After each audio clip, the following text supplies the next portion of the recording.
Now, businesses are adopting AI to, defend their competitive edge, to extend their processes for better ROI, and some are pioneering entirely new business models as well. And really, all these things are sort of pivotal in improving customer experience, in improving customer retention, and ultimately operational efficiency as well.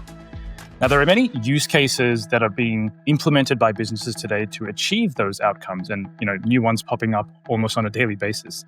A key theme that we're seeing, though, between all of them or among all of them is the need for speed. In order to deliver their intended actions, they need to provide users with exceptional experiences. You need performance, you need efficiency, and you need the ability to reach users without compromise wherever they are. Now, there's a great example in the automotive industry that we've seen, which is an in-car voice assistant that's capable of interacting with the smart car functions of modern-day cars, such as route optimizations. And it recognizes the need to adapt for languages and for accents. Now, that's not something we usually think about, but not everyone who buys a vehicle will engage with it using the same language or the same accent. Now, in order to process that information accurately and have the model actually understand what's being asked of it, especially when you think about the fact that a car is moving and may not be near a data center at all times, the model needs to be able to run closer to the edge and potentially at the edge in order to reduce that latency.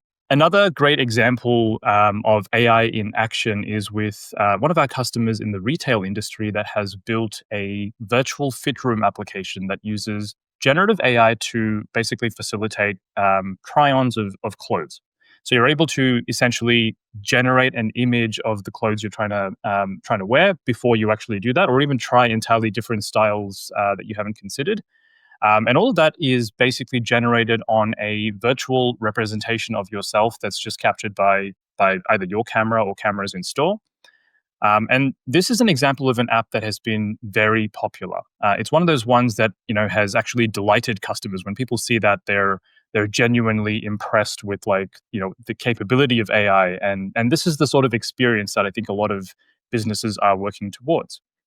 And then when we talk about, I guess, AI adoption, I think AI chatbots are one of the most well adopted and well used apps today. Now, they're not the most flashy of use cases, but when it comes to things like capturing your customer inquiries upfront, it's one of the most common use cases, and also one of the ones that businesses are able to implement with relatively low complexity. So we're seeing a lot of these chatbot apps that essentially handle a bulk of your initial interactions with customers and often address the query completely without any human intervention.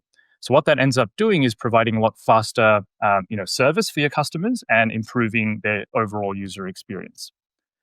We're also now in the age of, AI agents, AI assistants that can perform extremely specialized tasks very well are becoming a very popular frontier, and a lot of businesses are exploring how to build agents. And that's because these can tailor experiences to you and, do things on your behalf, like plan a holiday or do your shopping or execute on a stock market trade while you're driving. And all of these are sort of like heading down the direction where businesses are starting to embrace hyper-personalization.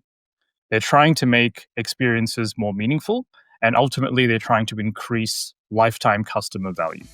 Now, I could go on forever with use cases because there are just so many, but I think the key theme that comes across with all these applications is that you require AI inference to happen at lightning fast speeds, making low latency, high throughput, and high performance in your infrastructure absolutely critical.